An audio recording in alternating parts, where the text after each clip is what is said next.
essa política de abrir a economia, porque os jovens estariam imunes. Essa suposta indagação que foi feita no início já caiu por terra.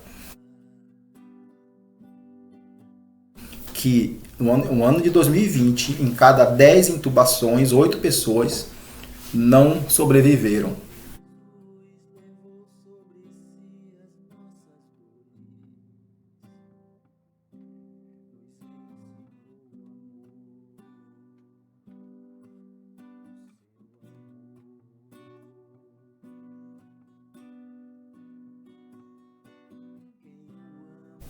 Pela primeira vez, o número de jovens são maioria em leitos de UTI. As informações são do Folha de São Paulo. A pandemia está recrudescendo, está piorando. O número de mortes diárias está piorando. Tivemos recentemente 4.249 mortes. Chegamos a 350 mil mortes no Brasil por Covid. E esse dado agora também, que pela primeira vez os jovens são maioria leitos de UTI. Isso demonstra que o vírus mudou. Ele não mais é aquele vírus que atingia apenas pessoas idosas e com comorbidades. Ele agora está incidindo entre as pessoas mais jovens. E como eu disse, pela primeira vez o número de leitos com pessoas jovens supera o número de outras pessoas que... A população precisa se conscientizar. Tivemos agora um debate acerca da abertura de igrejas e o STF decidiu que as igrejas devem se manter fechadas temporariamente para que o número de casos caia e que os governadores, os prefeitos possam determinar quando possam abrir ou quando possam fechar. Que pessoas jovens e sem comorbidades estão precisando de intubação. E com relação à intubação, eu fiz um vídeo aqui no canal que no ano de 2020, em cada 10 intubações, 8 pessoas não sobreviveram. O que é um dado muito importante, porque ser intubado não significa que a pessoa será salva. Então as pessoas pensam que vão para a intubação que serão salvas. 80% das pessoas que foram intubadas morreram em 2020.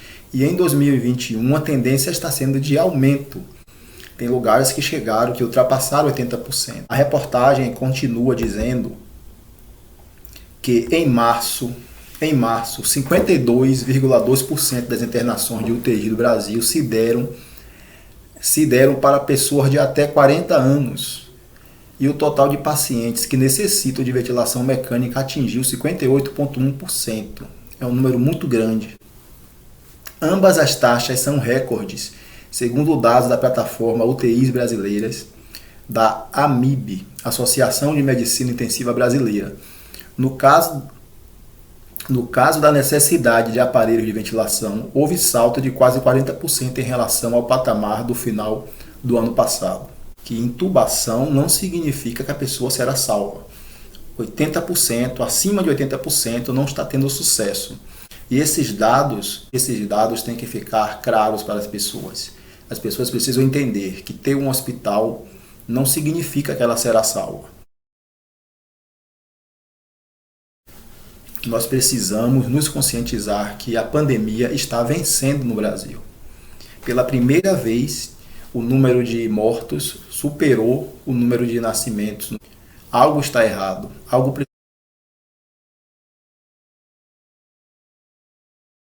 precisa ser feito. Precisamos fazer um lockdown nacional. O neurocientista Miguel Nicoleles, ele fala que é necessário que seja feito um lockdown nacional, porque as consequências serão muito graves.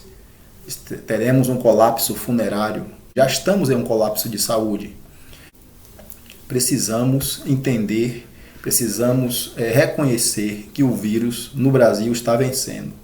Nós estamos com recordes diários de mortes, recordes diários de morte de pessoas que poderiam ser salvas.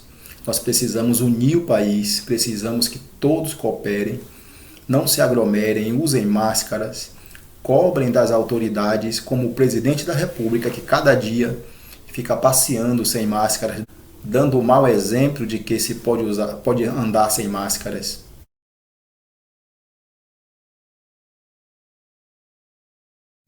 Falando contra o lockdown e tomando medidas que facilitam a circulação do vírus, como foi falado pelo Conectar Direitos Humanos, e com parceria, um estudo feito com a Conectar Direitos Humanos em parceria com a USP, Universidade de São Paulo, que analisaram diversas normas, diversos decretos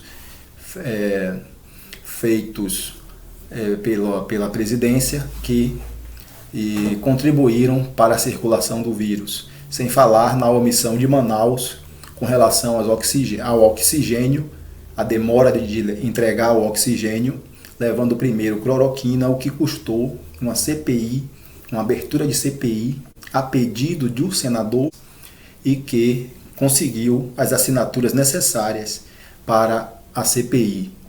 E como o presidente do Senado não fez a CPI, não deu prosseguimento, 2 senadores entraram no Supremo para que o Supremo determinasse que o presidente do Senado instaurasse a CPI. Não foi o Supremo que entrou com a CPI, foi o próprio Senado que começou a CPI. De forma que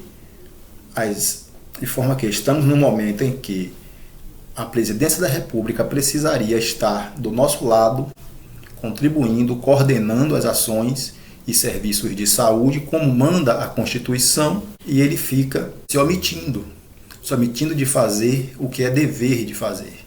Ele fica contra o lockdown, entrou no Supremo contra o lockdown.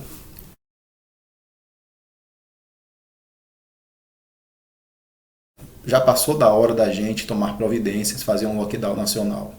Infelizmente, o presidente da República lidera parte da sociedade que não entendeu ainda que precisamos nos unir, precisamos todos combater esse vírus.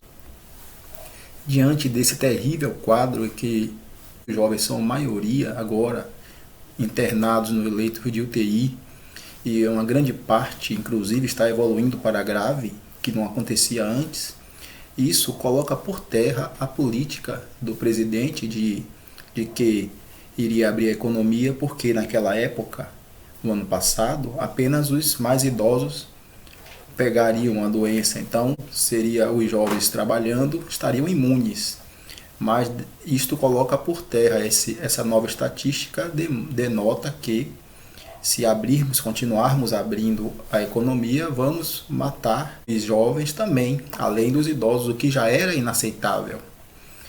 Então, essa política de abrir a economia, porque os jovens estariam imunes, essa suposta indagação que foi feita no início já caiu por terra, porque agora os jovens também estão sendo atingidos, e aquela conversa que até o próprio Bolsonaro falou, que colocaria os idosos, deixaria os idosos reservados e os jovens iriam trabalhar, isso agora não mais se sustenta. Então o presidente precisa voltar atrás, precisa reconhecer que esse vírus é um perigo tanto para idosos quanto para jovens, e que manter a economia aberta vai destruir a juventude também do nosso país, vai atingir grande parte dos jovens, e isso também atingirá a economia, que também terá efeitos na economia, além dos gravíssimos danos à nossa juventude. Tivemos aí um estado da federação com mais mortes do que nascimento, e a tendência é que isso possa ocorrer em diversos estados. Então eu fico por aqui, até o próximo vídeo, compartilhe se você gostou, se inscreva no canal. Um forte abraço.